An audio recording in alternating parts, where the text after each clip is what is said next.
Hello, welcome everyone. Ravindra इस platform पे आपका स्वागत है। माई सेल्फ एस के Jha and I am your economics teacher. मैं आपको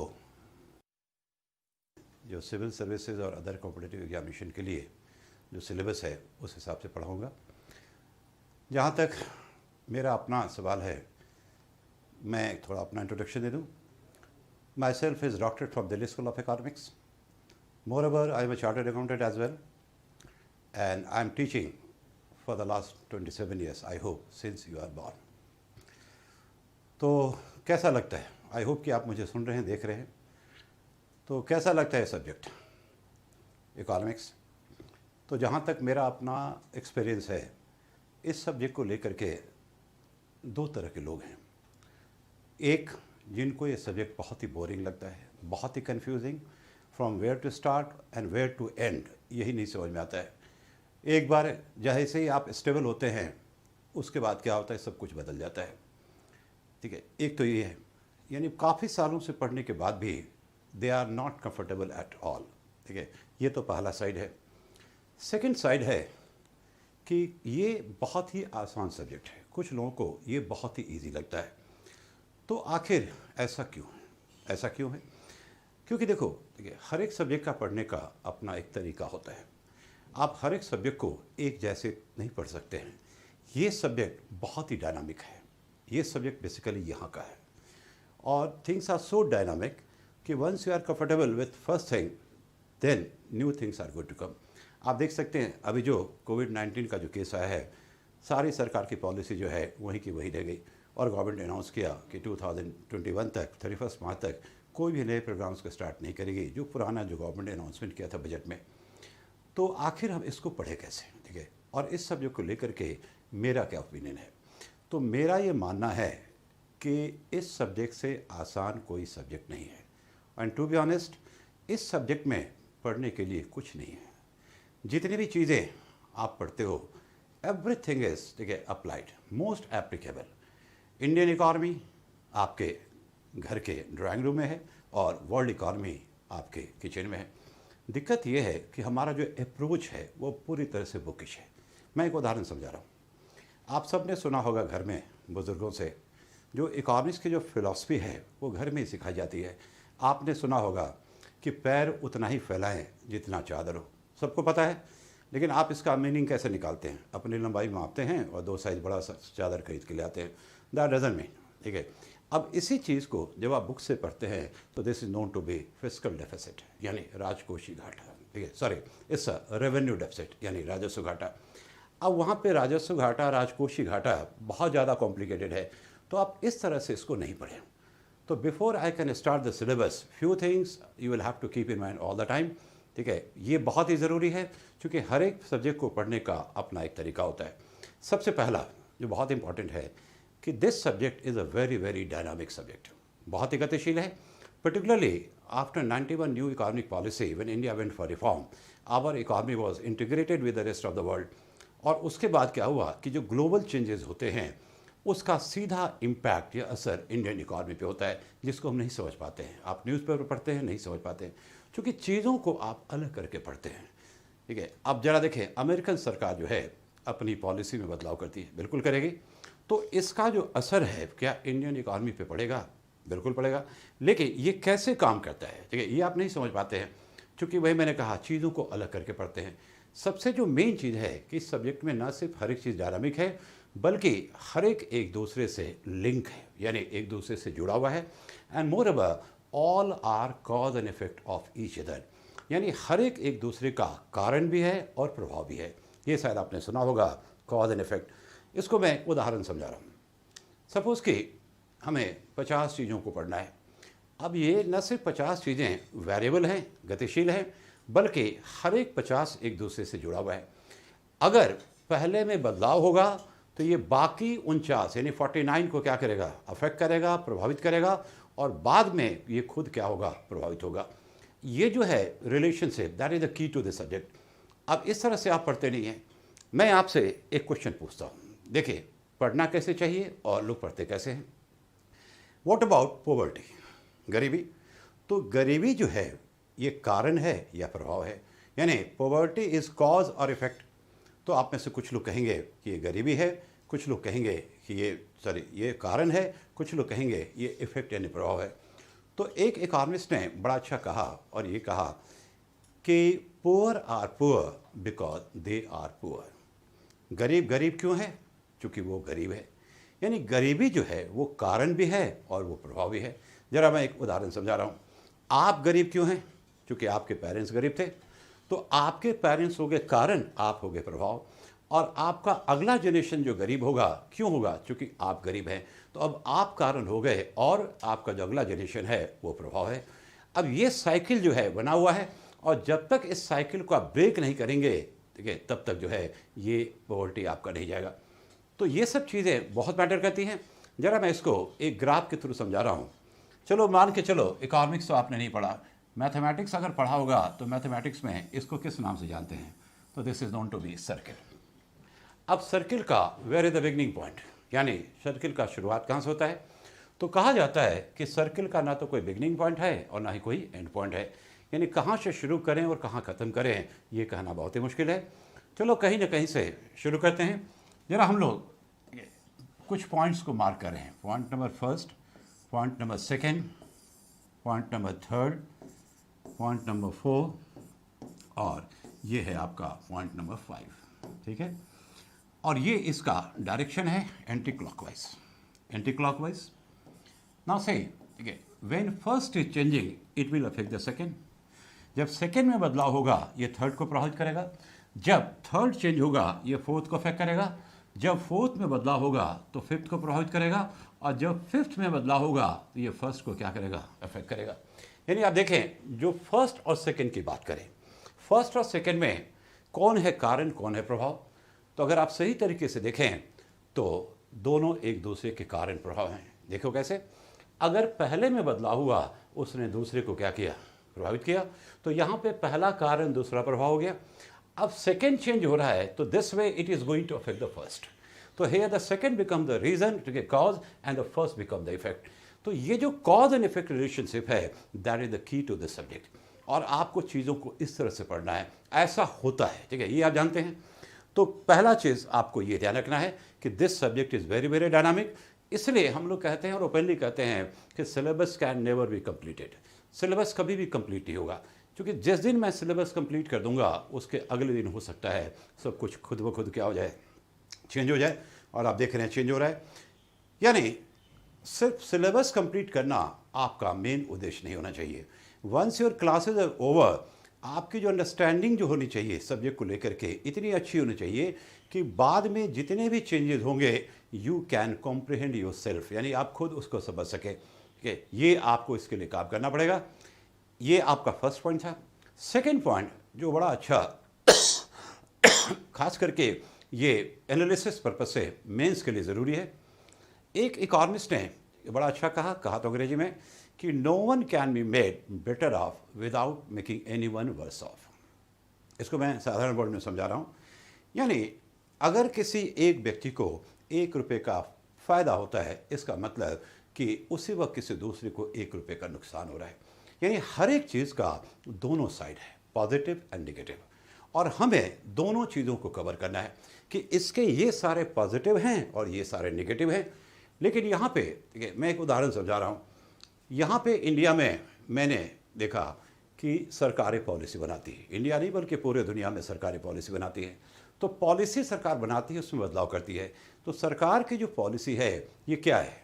ये उसके जो मीन्स है, यानी साधन है टू गेट द ऑब्जेक्टिव, यानी अपने उद्देश्य को प्राप्त करने के लिए। तो सरकार जो नीतियाँ बनाती हैं, पॉलिसीज बनाती है, उसका पर्पस क्या होता है? अपने प्रॉब्लम्स को बढ़ाना, क्रिएट करना, या अपने प्रॉब्लम्स को सॉल्व करना? तो आप कहेंगे अपने प्रॉब्लम्स को सॉल्व करने के लिए। लेकिन आप ध्यान रखें, without creating a new problem old problems can not be solve. यानी जैसे ही सरकार एक प्रॉब्लम को सॉल्व करेगी उसी वक्त क्या होगा? दूसरा प्रॉब्लम क्रिएट होगा। जब दूसरे को सॉल्व करेगी तो तीसरा प्रॉब्लम क्रिएट होगा। और ये कब तक चलेगा? जब तक आपकी इकोनॉमी है। मैं एक उदाहरण समझा रहा हूँ। हमारे देश में बहुत सारी समस्या है, ठीक है, एक नहीं अनगिनत है। मैं 2 को लेकर चल रहा हूँ। First is the deficits of the government, यानी सरकार का घाटा, एंड सेकेंड इन्फ्लेशन यानी महंगाई। तो अगर आपको चॉइस दिया जाए, अगर आपको कहा जाए कि आपके प्रेफरेंस ऑर्डर में पहले कौन आएगा, यानी पहले आप किसको सॉल्व करेंगे, इन्फ्लेशन यानी महंगाई को या सरकार के घाटे की प्रॉब्लम को सॉल्व करेंगे, तो आप में से कुछ लोग जो है इन्फ्लेशन पे जाएंगे, कुछ लोग सरकार के घाटे पे जाएंगे। तो मेरा कहना है, ठीक है, जो अपने लिए सोचेंगे स्वाभाविक है इन्फ्लेशन को पहला ऑब्जेक्टिव बनाएंगे, जो देश के लिए सोचते हैं वो घाटे पे जाएंगे। कोई एक आप लेके चले, सरकार का घाटा, आपने डेफिसिट सरकार का घाटे को पहला उद्देश्य बनाया, तो सरकार का जो डेफिसिट है वो घाटा है, उसका मतलब क्या है कि सरकार की जो अपनी कमाई है, government's own incomes, they are not sufficient to meet all the expenditure. तो घाटे को सरकार कम कैसे करे, तो दो तरीका होता है, या तो खर्चे को घटाए या अपने इनकम को बढ़ाए। तो खर्चे को घटाना जो है it is practically not possible, कारण treat country as a simple family and when the size of the family is growing definitely expenses are going to increase. तो जो खर्चे हैं वो कभी भी आपके कम नहीं होंगे। इसलिए आप देखेंगे कि बजट जो सरकार बनाती है तो हर एक साल बजट का जो साइज़ है वो 10 से 15% क्या होता है, बड़ा होता है। लास्ट ईयर का जो बजट था तकरीबन 27.5 लाख करोड़ का था, इस बार का जो बजट आया था वो 32 लाख करोड़ का था। तो बजट का साइज़ यानी सरकार पूरे साल के दौरान इतना पैसा खर्च करेगी, तो खर्चे में जो कटौती है ये प्रैक्टिकली संभव नहीं है। अगर गवर्नमेंट अपने एक्सपेंडिचर को कम कर दे या उसमें कटौती करे तो इसका असर जो है वो सबके ऊपर होगा, including we and you people as well, ठीक है। तो सेकेंड ऑप्शन है कि गवर्नमेंट अपने इनकम को बढ़ा करके अपने घाटे के प्रॉब्लम को सॉल्व करो, and this is the approach of the government. तो गवर्नमेंट का जो इनकम है, बहुत सारे सोर्स हैं उसके, लेकिन गवर्नमेंट का जो मेन सोर्स ऑफ इनकम है दैट इज टैक्सेशन। तो गवर्नमेंट क्या करती है कि टैक्स रेट को बढ़ाती है या नए टैक्स को इम्पोज करती है to generate more and more revenue to solve the problems of deficit. तो गवर्नमेंट जब टैक्स रेट को बढ़ाएगी या नए टैक्स लगाएगी तो गवर्नमेंट के इनकम में, रेवेन्यू में, राजस्व में क्या होगा, इजाफा होगा, और सरकार का जो घाटा है वो कम होगा, यानी घाटे की समस्या को कम कर दिया। लेकिन एक प्रॉब्लम तो सॉल्व हो गया, लेकिन इससे दूसरा प्रॉब्लम क्या होगा। अब जैसे देखें, ठीक है, सरकार ने टैक्स रेट बढ़ाया तो इसका असर जो है महंगाई पे क्या होगा। तो आपको ये भी पता होगा कि जब आप किसी चीज़ पे खर्च करते हैं तो वहाँ पे लिखा होता है, ठीक है, प्लस टैक्स, ठीक है, आप टैक्स भी देते हैं। तो सरकार अगर टैक्स रेट बढ़ाएगी तो फिर क्या होगा, चीज़ें महंगी हो जाएगी। और आप देख रहे हैं कि जो क्रूड ऑयल पे, पेट्रोल डीजल पे सरकार ने इधर क्या किया है, काफ़ी टैक्स बढ़ाया है, जिससे क्या हुआ, आम आदमी आलोचना की रही है, क्योंकि गवर्नमेंट को भी इनकम चाहिए। क्योंकि कुछ महीनों से गवर्नमेंट के एक्सपेंसेस सडनली क्या हुए हैं, बढ़े हैं, और जो इनकम है गवर्नमेंट का उस पर काफ़ी कमी आई है। इन सब चीज़ों पे हम लोग क्लास में विस्तार में चर्चा करेंगे, ठीक है, कि सरकार का जो रेवेन्यू है वो ऑलरेडी 4 लाख करोड़ रुपए से कम हो चुका है। मैं अभी उदाहरण दे रहा हूँ पिछले महीने दिल्ली सरकार का। दिल्ली सरकार की जो कमाई है एक महीने की तकरीबन 3,500 करोड़ रुपए की है, 3500 करोड़ की, जो घट के 300 करोड़ पे आ गया। तो गवर्नमेंट कहीं ना कहीं से पैसे मैनेज करेगी। तो जैसे ही गवर्नमेंट ने टैक्स रेट बढ़ाया, डेफिसिट यानी सरकार का घाटा तो कम हो गया, लेकिन महंगाई क्या हो गया, बढ़ गया। क्योंकि भारत में महंगाई ज़्यादा अगर है तो उसके पीछे बहुत से कारण हैं, and one of the reason is the taxation policy of the government. क्योंकि इंडियन टैक्स रेट जो है it's higher than the global average से ज़्यादा है। आप बिलीव नहीं करेंगे, तकरीबन जो पेट्रोल और डीजल की बात करें उस पर तकरीबन 70% आज के डेट में हम लोग टैक्स दे रहे हैं, हाईएस्ट इन द वर्ल्ड, इतना कहीं भी नहीं है। तो विरोधाभास है, एक प्रॉब्लम। तो गवर्नमेंट अपने वरीयता के हिसाब से काम करती है। तो हर एक चीज़ का दोनों साइड है, पॉजिटिव एंड नेगेटिव। अब देखें, जिन लोगों ने इन्फ्लेशन को पहला ऑब्जेक्टिव बनाया, ठीक है, तो महंगाई कम करने के बहुत से उपाय हैं। एक उपाय है कि सरकार क्या करे, टैक्स रेट में कटौती कर दे। निश्चित रूप से उसका असर क्या होगा, कीमतों पे होगी। तो टैक्स रेट में कटौती होगी तो क्या होगा, inflation will come down. But ठीक है, what will happen to the deficits of the government, revenue का शॉर्टेज होगा and deficit is going to increase. तो yes, government is in dilemma what to do and what not to do. तो government एक preference order को follow करती है। ये सब आप पढ़ेंगे, जो आपके चैप्टर्स आएंगे बाद में, जो प्लानिंग वगैरह आएंगे उसमें डिस्कस करूंगा। तो आपका approach has to be rational. मैं क्या देखता हूं कि भारत में दो ही तरह के लोग हैं, एक जो कि आंख मूंद के गवर्नमेंट को सपोर्ट करते हैं, और दूसरा जो ब्लाइंडली गवर्नमेंट को अपोज करते हैं। डिपेंड करता है वो किस पार्टी से बिलोंग करते हैं। तो इन सब चीज़ों से आप दूर हैं। आपका जो अप्रोच होना चाहिए एक रैशनल व्यक्ति की तरह, एक पढ़े लिखे व्यक्ति की तरह, और सरकार की समस्या को वहाँ के लेवल पर जाके आप देखें, ठीक है, और हर एक चीज़ का दोनों साइड के लिए आप तैयार हैं कि these are the positives and these are the negative. अब जैसे मैंने डिस्कस किया एक वर्ड, डीमोनेटाइजेशन, नोटबंदी, इट वाज गुड और बैड। इट वॉज गुड और बैड। तो पहले दिन डॉक्टर मनमोहन सिंह जो हमारे पुराने प्रधानमंत्री थे, उन्होंने हिंदू में आर्टिकल लिखा, ठीक है, और उसको क्रिटिसाइज़ किया। तो उनके अपने भी दलील थे, everything was correct. Next day कोई दूसरा अर्थशास्त्री आता है और वो उसके फेवर में लिखता है, उसके भी कुछ पॉइंट्स हैं, वो भी सही हैं, because when everything has both the sides depending on which part you are going to focus. तो your approach has to be balance, everything has two sides, always remember positive and negative, और दोनों side को हम cover करेंगे अपने class के दौरान। हमारा अप्रोच जो है रैशनल होगा, जब जो सही है, जो पॉजिटिव है, जब हम पॉजिटिव साइड को देखेंगे तो आपको ऐसा फील होगा कि सरकार जो है, ठीक है, सत्ताधारी पक्ष से बिलोंग करते हैं। जब मैं आलोचना करूंगा आपको लगेगा कि विपक्ष के हैं, कि ऐसा कुछ भी नहीं है, ठीक है। मेरा अप्रोच बिल्कुल क्या होगा, रैशनल, यानी पॉजिटिव एंड नेगेटिव, यानी कि comprehensive approach I am going to take, ठीक है। तो ये सेकेंड पॉइंट आपको ध्यान रखना होता है इस सब्जेक्ट में। और थर्ड जो सबसे ज़रूरी है, खास करके जो इस सब्जेक्ट को बहुत ही आसान बनाता है, इस सब्जेक्ट में 50% डिस्काउंट ऑलवेज आपको मिलेगा, 50% डिस्काउंट, ठीक है। इससे ज़्यादा की आप उम्मीद नहीं कर सकते हैं। इस डिस्काउंट का क्या मतलब हुआ, ये आपके पढ़ने के अप्रोच को चेंज करेगा। अब जैसे देखो, ठीक है, इस सब्जेक्ट में मैंने क्यों कहा कि 50% डिस्काउंट है, बिकॉज रीज़न बिकम्स रेमेडी। जो कारण है वही उसका उपाय भी है। आई रिपीट अगेन, जो कारण है वही उसका उपाय है। मैं एक क्वेश्चन आपसे पूछ रहा हूँ, आप गरीब हैं, आप गरीब क्यों हैं, आप गरीब क्या हैं, क्यों हैं? तो बहुत सिंपल आंसर है कि आपके लिए इनकम जनरेट नहीं हुआ, income could not be generated for you people, यानी आपके लिए आय का सृजन नहीं हुआ। ये कारण है, तो फिर उसका समाधान क्या है? तो जो कारण है वही उसका क्या है, समाधान भी है, कि let us generate income for you people. I repeat again, आप गरीब हैं, ठीक है, आप गरीब क्यों हैं? क्योंकि आपके लिए, कारण क्या है, आपके लिए इनकम जनरेट नहीं हुआ। तो आखिर इसका उपाय क्या है, आपके गरीबी खत्म हो, इसके लिए उपाय क्या है? तो आपके लिए इनकम जनरेट हो, आपके लिए इनकम जनरेट हो, यानी जो कारण है वही उपाय है। तो अगर आपको कारण समझ में आएगा तो तभी तो आप उसका समाधान ढूंढेंगे। अब जब हम बात करें करंट, जिस स्टूडेंट को देखो करंट के पीछे, खास करके पर्टिकुलरली, ठीक है, I am not blaming any section of the people, लेकिन जो मैंने देखा है कि मोस्ट ऑफ द पीपल, सब लोग करंट पढ़ते हैं। तो करंट से क्वेश्चन आता है, बिल्कुल करंट आप पढ़ें, लेकिन करंट पे जैसे फॉर एग्जांपल सरकार की पॉलिसी बदली, सरकार ने पॉलिसी बनाई, उसमें कुछ बदलाव किया। तो सरकार जो पॉलिसी बनाती है तो उसका पर्पस क्या है, वो ये कारण है या उपाय है, रीज़न है या रेमेडी है? तो स्वाभाविक है ये रेमेडी है, यानी सरकार ने ये किया, ये उपाय है।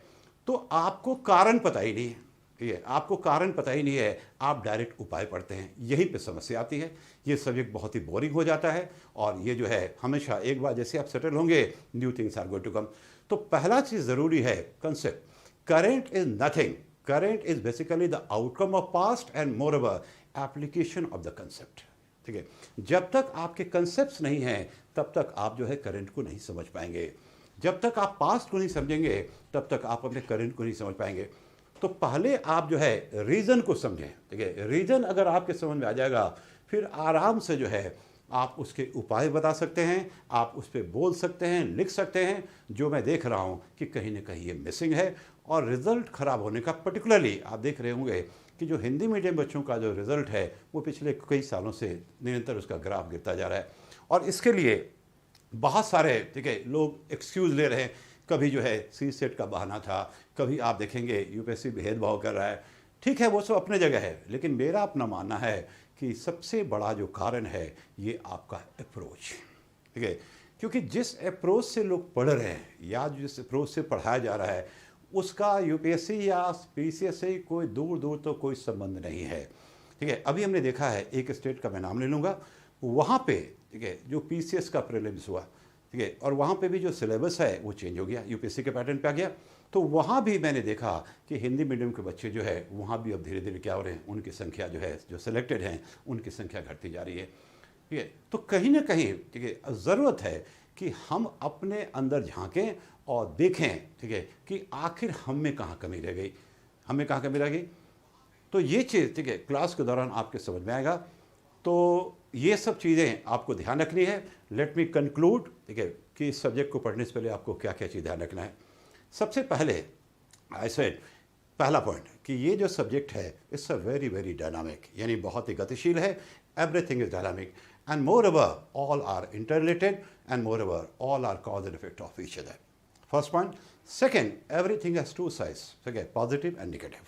So we have to cover both the sides. We will have to see the positives, we will have to see the negatives, because in the examination you don't know what type of questions are going to come. Sometimes you have to support the government, then you will focus the positive side. Sometimes you will have to critically analyze the policy of the government, then you will have to see the negative side, and sometimes you will have to manage a balanced approach. So you will have to be ready for everything. और third हमने कहा कि इस subject में 50% discount always है. I am sure, ठीक है, कि मैं इस सब्जेक्ट को आपके लिए बहुत ही आसान बनाने जा रहा हूँ. मैं शुरू कर रहा हूँ, ठीक है. एक छोटा सा टॉपिक देखो, मैं इस पेन का उदाहरण ले रहा हूँ, ठीक है. और देखो, एक पेन को लेकर के आपको मैं बहुत सी चीज़ें समझा दूंगा. इकोनॉमिक्स में चाहे कितनी भी चीज़ें क्यों ना हो, पूरी इकोनॉमिक्स एक ही चीज़ के आसपास घूमता है. एक ही चीज़ है जिसके आसपास सब कुछ घूमता है, और दूसरा चीज़ नहीं है. यानी बाकी जितनी भी चीज़ें हैं उसी एक के क्या हैं, अलग अलग रूप हैं, और पूरी इकॉनमी एक ही चीज़ के आसपास घूमती है. And that is called production. That is called production. Production यानी उत्पादन.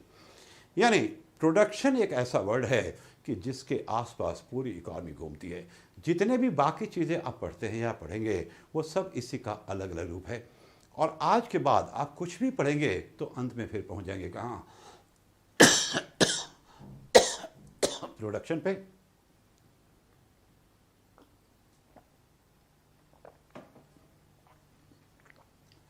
तो जरा आप देखिए, ठीक है, प्रोडक्शन हम लोग किसको कहते हैं, ठीक है. तो सबको पता है, ठीक है, कि इट इज़ अ प्रोसेस. एक प्रोसेस है where inputs are converted into outputs. यानी जो इनपुट होते हैं रॉ मटेरियल को हम आउटपुट में क्या करते हैं, फाइनल गुड्स में क्या करते हैं, कन्वर्ट करते हैं, और उसके बाद हम उसको क्या कर पाएंगे, यूज़ कर पाएंगे.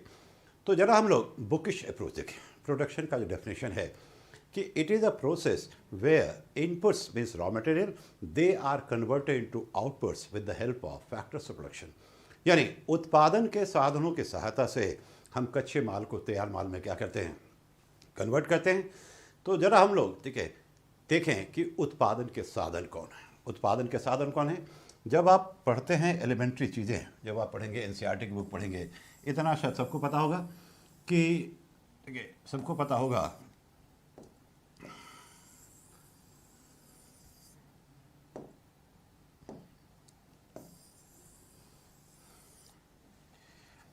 कि there are 4 factors of production. उत्पादन के 4 साधन हैं. देखो कितना छोटा एग्जाम्पल लेके कितने बड़ी चीज़ों को आप समझ सकते हैं. फैक्टर्स ऑफ प्रोडक्शन यानी उत्पादन के साधन. Broadly they are 4. They are called land यानी भूमि, ठीक है. दूसरा लेबर यानी श्रम, ठीक है. तीसरा कैपिटल यानी पूंजी, और चौथा एंटरप्रेन्योर यानी उद्यमी, बिजनेसमैन, ठीक है, यानी उद्यमी. It's a broad classification. तो ब्रॉडली उत्पादन के जितने भी साधन हैं उनको 4 भागों में बांटते हैं, और ये चारों जब एक छत के नीचे इकट्ठा होंगे तभी क्या होगा, उत्पादन होगा. अब देखें, अभी जहाँ पे आप मुझे लाइव सुन रहे हैं तो यहाँ भी उत्पादन हो रहा है. किस चीज़ का, सेवाओं का. तो जरा हम देखें इन चारों का क्या योगदान है. सबसे पहला लैंड, ठीक है. लैंड का मतलब सिर्फ लैंड नहीं बल्कि लैंड के ऊपर जो अटैच बिल्डिंग है, ठीक है, वो भी इसमें इंक्लूड है. तो जिसका ये मकान है जहाँ पे हम लोग भी शूटिंग कर रहे हैं, तो उसका जो किराया है स्वाभाविक है, ठीक है, उसका भी योगदान है.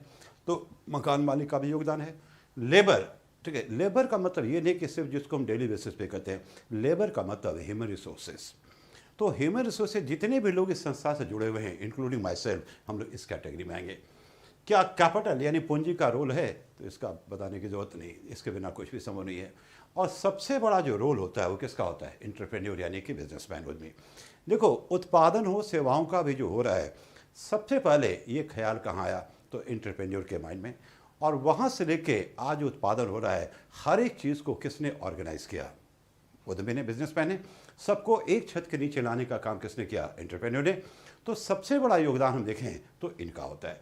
तो I repeat, it's a broad classification. Start करने के लिए कि जितने भी उत्पादन के साधन हैं उनको हमने इस 4 भागों में बांटा. और एक छत के नीचे ये इकट्ठा होंगे और इनके मदद से raw material will be converted into finish goods यानी तैयार माल। यानी उत्पादन के दौरान ये अपनी सेवाएं देते हैं, अपना योगदान देते हैं। और आपको पता ही होगा कि फ्री ऑफ कॉस्ट में कोई भी अपना कंट्रीब्यूशन या योगदान नहीं देता है। अपने द्वारा दिए गए कंट्रीब्यूशन यानी योगदान के बदले ये हमसे क्या करते हैं, चार्ज करते हैं। तो ज़रा देखें इनका पेमेंट क्या है, शायद आपको पता हो। जिसका लैंड है उसको हम क्या पे करते हैं, वी पे रेंट यानी किराया। फॉर द लेबर और टू द लेबर वी पे वेजेस यानी मजदूरी। जो कैपिटल है, ठीक है, यानी पूंजी, उसके लिए हम क्या पे करते हैं, इंटरेस्ट यानी ब्याज। और जो इंटरप्रेन्योर है, ठीक है, जो इंटरप्रेन्योर है उनको हम क्या पे करते हैं, ठीक है, इंटरप्रेन्योर इस पे प्रॉफिट यानी लाभ, ठीक है। यानी ये हमारे ब्रॉड क्लासिफिकेशन है, 4 फैक्टर्स ऑफ प्रोडक्शन।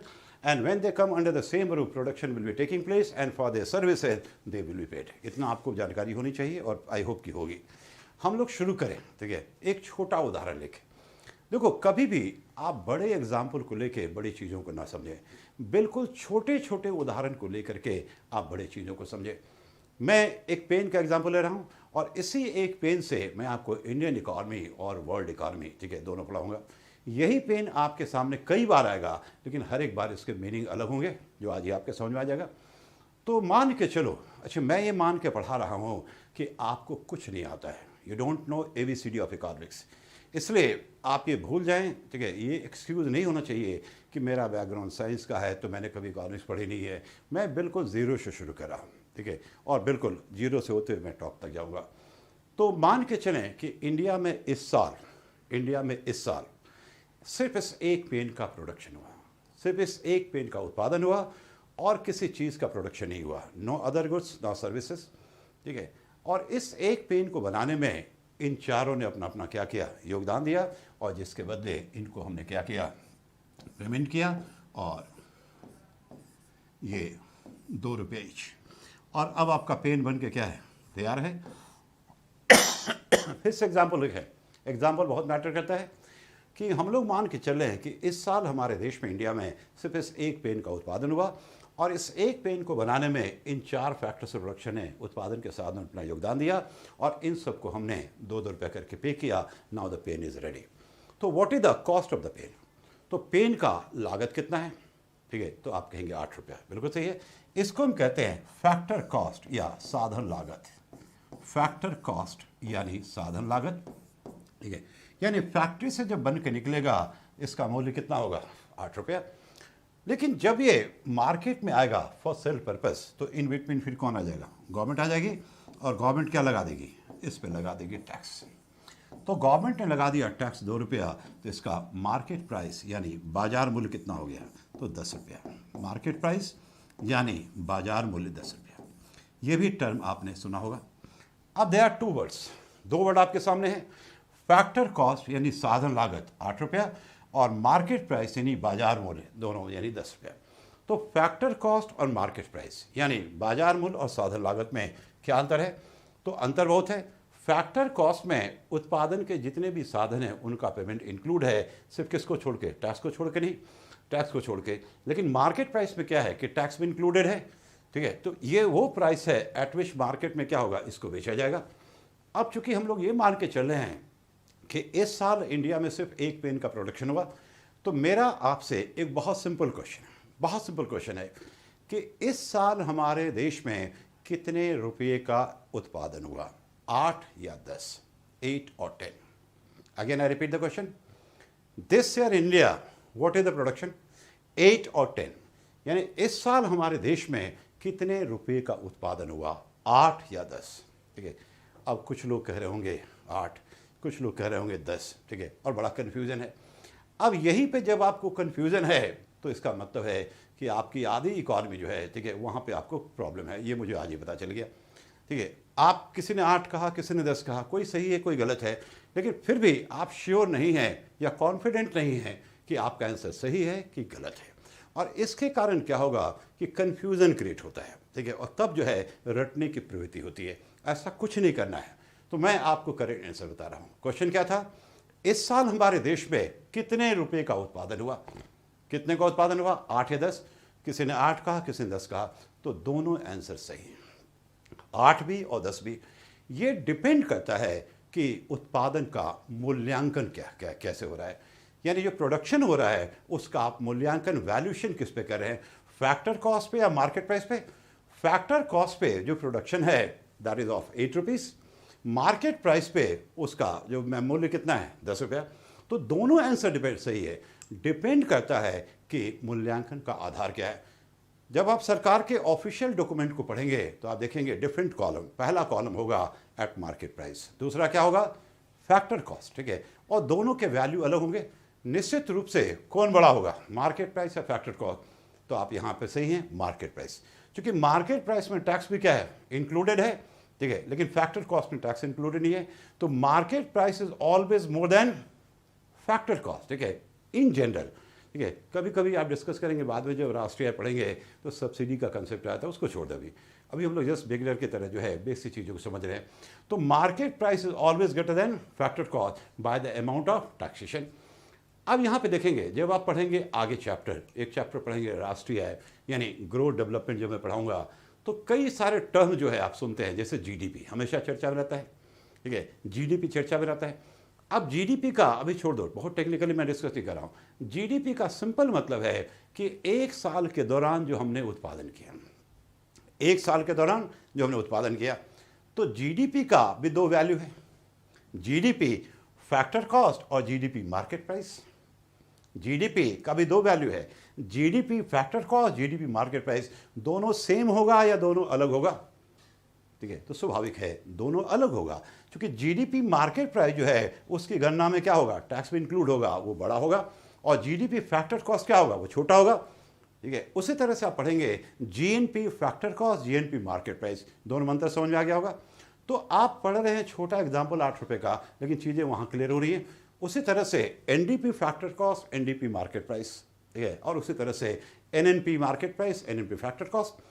तो छोटे छोटे चीज़ों को लेके बड़े चीज़ों को समझें तो ज़्यादा बेहतर होगा। मोरओवर आप देखें रिसेंट में एक नया कंसेप्ट आया था GVA, ग्रॉस वैल्यू एडेड, ठीक है, और आज तक लोग समझ नहीं पाए हैं कि आखिर है क्या, क्योंकि गवर्नमेंट जो है कभी GVA पे गणना कर रही है, कभी GDP पे गणना कर रही है। तो GDP GVA क्या दोनों सेम है या दोनों में क्या अलग है, तो अंतर है, ठीक है। मैं सिंपल सा आपको उदाहरण बता रहा हूँ, जो GVA होता है वो फैक्टर कॉस्ट पे होता है, यानी GDP फैक्टर कॉस्ट जो है दैट इज GVA, ठीक है, और जीडीपी मार्केट प्राइस जो है वो 10 रुपया, ठीक है, वो अलग चीज़ हो गया, ठीक है। तो इन सब चीज़ों से क्या होगा, आपको बिल्कुल क्रिस्टल क्लियर जो है कहा था ना, कंसेप्ट आपका बनेगा, कहीं कोई दिक्कत नहीं होगा। अब चूंकि लोग अज्ञान हैं, लोगों को जानकारी नहीं है, लोग ऊपर ऊपर पढ़ते हैं, ऐसा हुआ ऐसा हुआ। अब हाँ, गवर्नमेंट भी कभी कभी क्या करती है कि चीज़ों को मैनिपुलेट करती है, चीज़ों को मैनिपुलेट करती है मैथमेटिक्स का यूज़ करके। आप देख रहे हैं, ठीक है, कि भारत में ग्रोथ रेट क्या हो रहा है, बढ़ता जा रहा है। जीडीपी जो है जिसके टर्म में हम ग्रोथ की गणना करते हैं, तो वहाँ पे लोग समझ नहीं पाते हैं, क्योंकि गवर्नमेंट क्या हो रहा है, कभी फैक्टर कॉस्ट पे कैलकुलेशन कर रही है, कभी क्या करिए मार्केट प्राइस पे, ठीक है। तो ये सब चीज़ें आपको समझनी होगी और बहुत सरल भाषा में समझनी होगी, ठीक है। अब मैथमेटिक्स का जो कहा था एनालिसिस, मैथ्स आपने पढ़ा होगा, मैथमेटिक्स से बेहतर कोई सब्जेक्ट है नहीं, और मैथमेटिकली जो है आप अपने अप्रोच को क्या करेंगे, ठीक है, जो कहा था एनालाइज करना। क्योंकि क्वेश्चन अगर चाहे मेंस का हो या प्री का हो, क्वेश्चन को जब तक आप एनालाइज नहीं करेंगे तब तक आप सही आंसर पे नहीं पहुंचेंगे, ठीक है। और कभी कभी जो आंकड़े होते हैं वहाँ पे मैनिपुलेशन होता है, मैनिपुलेशन होता है, नो डाउट, ठीक है। अब जैसे मैं एक छोटा सा उदाहरण आपसे पूछ रहा हूँ। अब जैसे मान लो, ठीक है, एक क्वेश्चन में है दूसरा, ठीक है, अब भारत में सरकार ने कहा, ठीक है, या मान लो किसी एक स्कूल के प्रिंसिपल ने कहा, आज घोषणा की कि पिछले साल स्कूल से जो पास आउट बच्चों के परसेंटेज थे वो 60% थे, ठीक है, यानी 60% बच्चे स्कूल से पास आउट हुए, और इस साल जो है 90% बच्चे क्या हुए, पास हुए, ठीक है।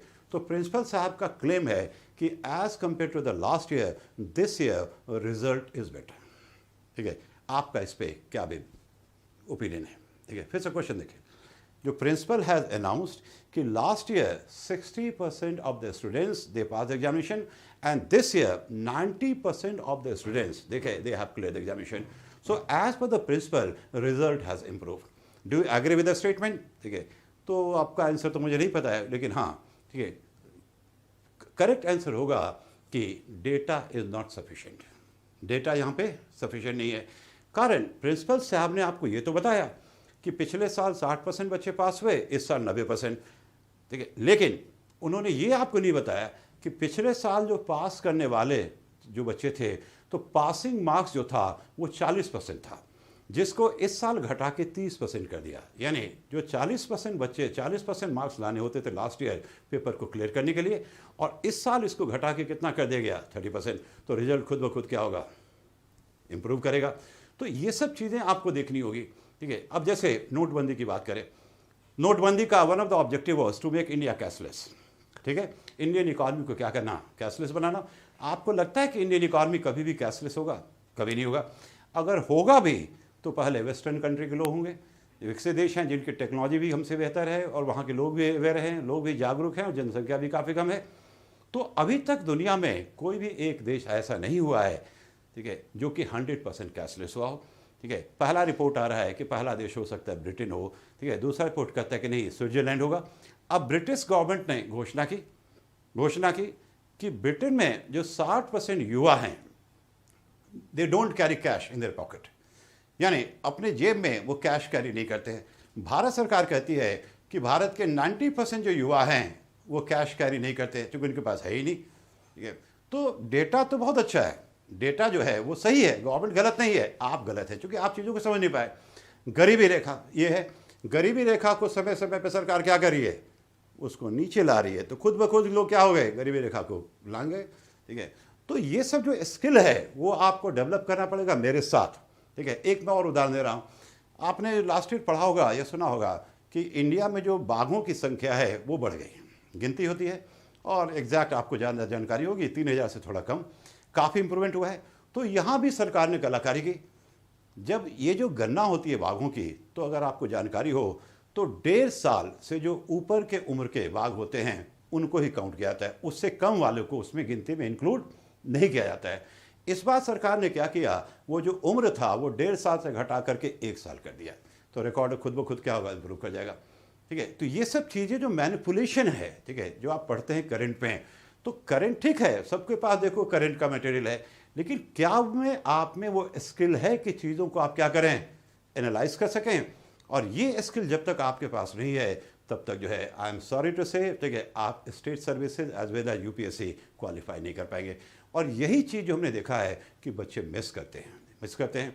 जिसको देखो करंट पढ़ रहा है, बहुत ज़रूरी है, लेकिन करंट के बारे में मैंने आपसे क्या कहा, current is nothing, is outcome of the past and application of the concept, ठीक है। जब तक आपके पास कंसेप्ट नहीं है तब तक आप जो है, ठीक है, करंट को नहीं समझ सकते हैं, ठीक है। इतने सारे मटेरियल हैं, आजकल सोशल मीडिया का ज़माना है, मटेरियल भरा हुआ है, ठीक है, सबके पास। यहाँ दिल्ली में देखता हूँ इतनी भीड़ है, फोटो स्टेट बिक रहा है, जिसको देखो करंट पे काम कर रहा है, ठीक है, लेकिन वो सब किसी के काम नहीं आ रहा है। पर्टिकुलरली, ठीक है, जो बच्चे खास करके हिंदी मीडियम में हैं उनके साथ ये समस्या बहुत ज़्यादा है, ठीक है। तो ठीक से पढ़ें, अच्छी तरह से पढ़ें, ठीक है। और आई होप कि समझ में आ रहा होगा, ठीक है, अभी तक। तो बस आज ऐसे ही लाइव के लिए इतना ही काफ़ी है। बस सोचा मैंने एक इंट्रोडक्शन आपको दे दूं, और मेरे पढ़ने का तरीका जो है या पढ़ाने का तरीका जो है बहुत ही सरल होगा। और मैं किसी भी टॉपिक को शुरू करूंगा तो लिंक करके और बिल्कुल ज़ीरो से शुरू करूंगा। एंड आई होप कि once the classes are over आप इतना ही कहेंगे कि सर अब इकोनॉमिक्स के लिए नहीं सोचना है, ठीक है। और कुछ दिन के बाद आप न्यूज़पेपर देखेंगे, हेडलाइन पढ़ेंगे और हेडलाइन में के नीचे क्या लिखा होगा, ठीक है, आप पढ़े या ना पढ़े ऐसे ही आपके समझ में आ जाएगा, ठीक है। तो मिलते हैं फिर नेक्स्ट वीडियो में।